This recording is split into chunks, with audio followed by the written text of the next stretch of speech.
Épisode 2.24 Médium spirituel. La nuit noire de l'âme. Bonne écoute!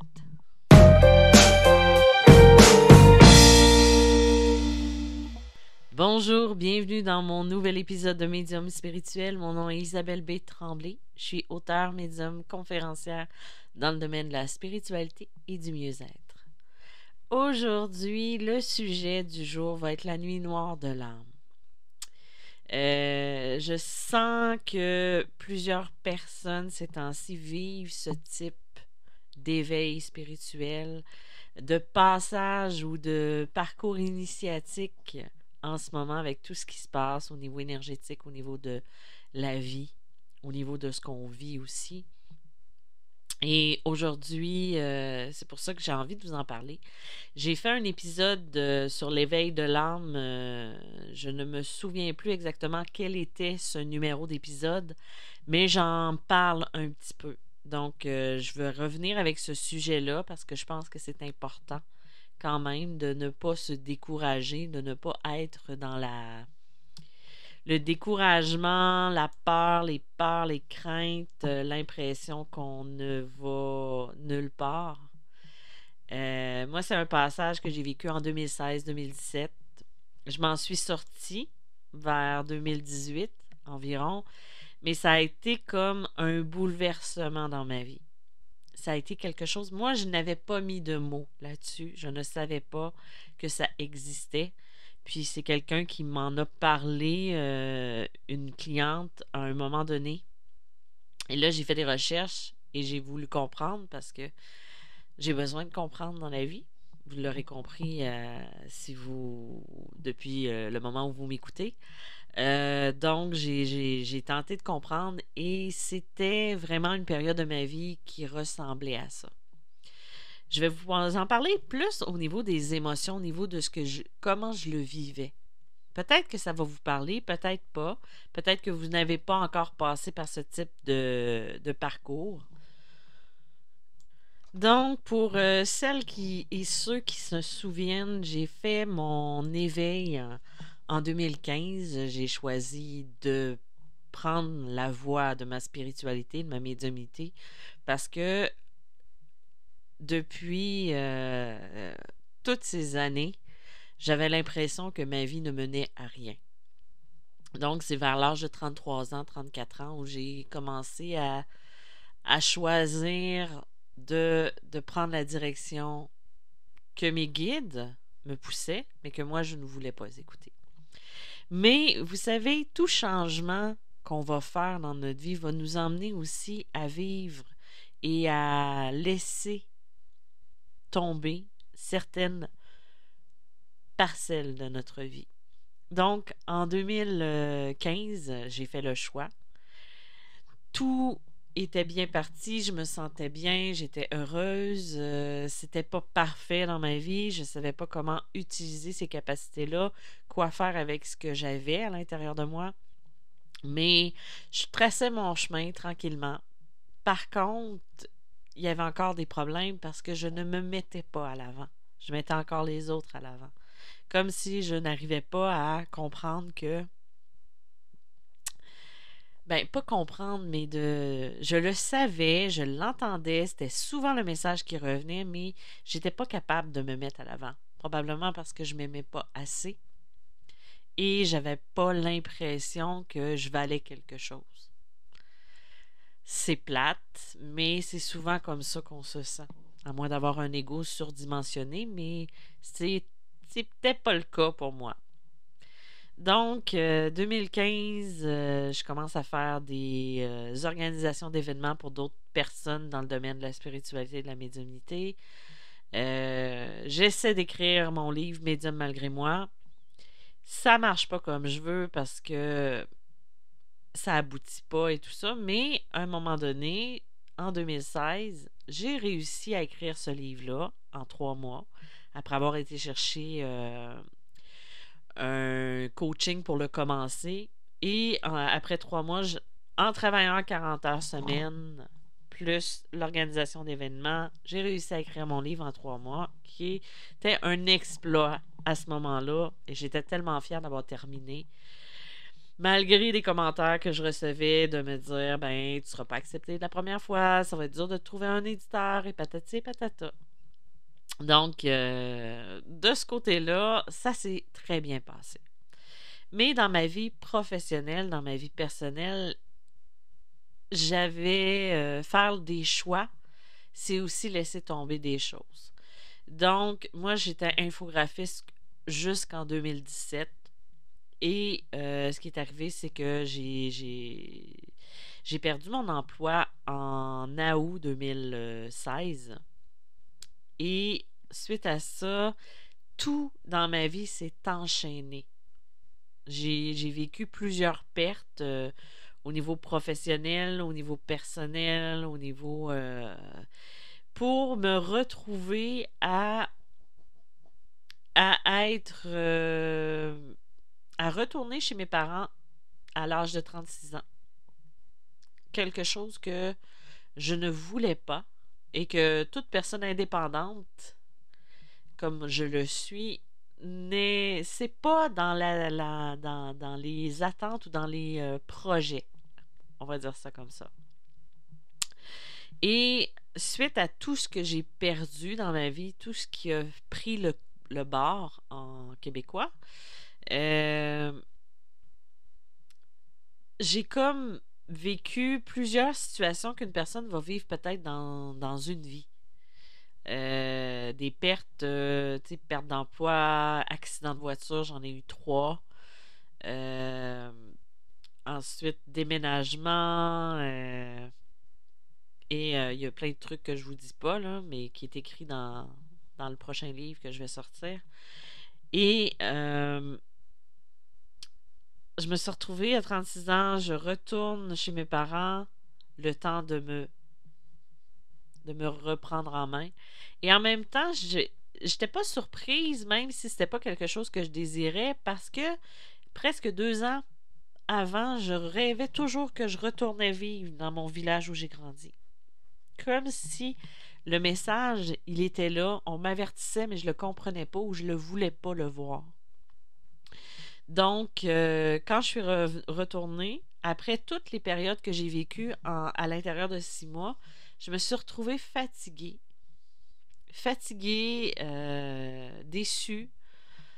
Puis en même temps, c'était nécessaire pour faire le changement de vie, de faire un genre de reset de l'univers. C'est l'univers qui a fait un reset, qui a dit tu comprends pas, ben nous, on va faire les changements qu'il faut pour que tu te réalignes. Et ça, n'attendez pas que l'univers le fasse. C'est pour ça que c'est important de faire des choix dans la vie. De faire des choix, de les assumer et de travailler pour. Au moins, là, on peut se dire que c'est nous qui avons fait le choix. Et c'est beaucoup moins douloureux parce que là, on est préparé mentalement.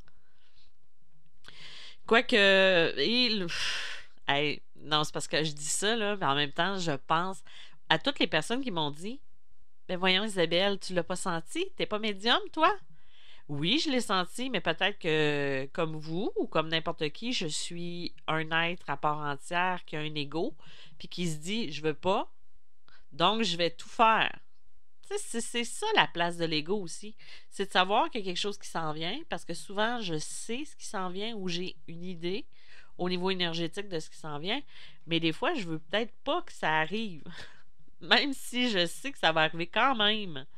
Donc, c'est comme ça que je me suis retrouvée à 36 ans, de retour dans mon village natal, euh, avec une vie à reconstruire, à refaire mes bases.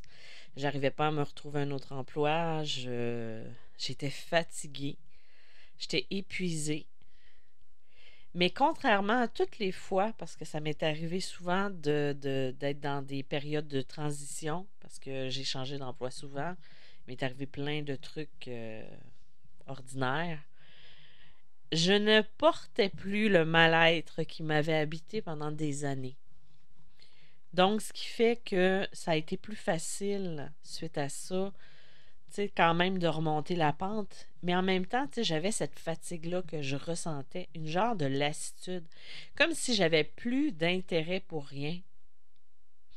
Comme si je me disais, ben ça sert à quoi tout ce que je fais? J'ai dit, ils m'ont tout donné, ils m'ont tout fait miroiter les possibilités qu'il y avait, et je me retrouve avec à recommencer à la case départ. Mais tu sais, quand tu le vis, tu le sais pas, puis tu le sens plus, puis tu sais pas qu'est-ce qui s'en vient. Donc, là, à ce moment-là, ce que j'ai fait, c'est que j'ai arrêté. J'ai essayé de prendre soin de moi. J'ai fait une formation pour retrouver la confiance en moi qui m'a pas aidé vraiment. Parce que c'est encore un test de l'univers pour savoir si je voulais vraiment m'enligner avec la médiumnité, l'écriture et tout ça. Et je me suis laissée prendre, encore une fois. Là, j'étais encore en train dans le processus de retourner à l'université pour en communication et tout ça. Sauf que moi, les communications, c'est une autre forme de communication que j'ai à faire dans la vie comme mission. Et c'est la communication entre ciel et terre. Et finalement, j'ai eu quand même vécu un succès parce que j'avais été acceptée à l'université, la fille qui a fait son secondaire 5 de peine et de misère parce que j'avais un TDAH non diagnostiqué à l'époque. Puis aujourd'hui, ben, je sais le gérer, même si je suis pas sous médication et tout ça. Et, tu sais, j'avais passé mon examen de français pour l'université et tout ça, sauf que j'ai fait le choix finalement de continuer le plan que j'avais fait. Et là, aujourd'hui, ben, vous m'écoutez, vous m'entendez, vous venez me consulter et tout ça. Mais à ce moment-là, je dirais que ça a été une longue période de remise en question, de tenter de comprendre qu'est-ce qui se passait dans ma vie. C'est comme si des tous ces événements-là étaient présents pour me réaligner sur ma période de vie et aussi pour parce que il n'y a aucun changement qui se fait nécessairement dans la douceur. Et donc, voilà. Et, tu sais, les symptômes vont être un petit peu différents aussi de tout ce qui est, tu sais, la dépression. Parce qu'on va être capable de fonctionner normalement dans le quotidien, mais des fois, on va avoir des baisses de régime ou des fois, tu sais, on va avoir l'impression ou le besoin de rester couché une journée, de ne rien faire, d'être, tu sais, d'avoir aucun intérêt. C'est comme si on ne faisait que être animé. C'est comme si on était en fonction automatique, en mode automatique, puis il n'y a plus rien qui nous passionne, il n'y a plus rien qui nous... C'est comme un vide à l'intérieur. Et comme si on remettait tout en question, notre spiritualité, notre remise, c'est tout ce qu'on a connu depuis le début. Et on se pose des questions on s'était peut-être jamais posées. Parce que, tu sais, quand on est dans l'éveil spirituel, tout va bien. On a plein de beaux, tu sais, de belles découvertes, de belles connexions, on rencontre des personnes et tout ça. Mais à un moment donné, ça vient nous, euh, ça va venir nous percuter.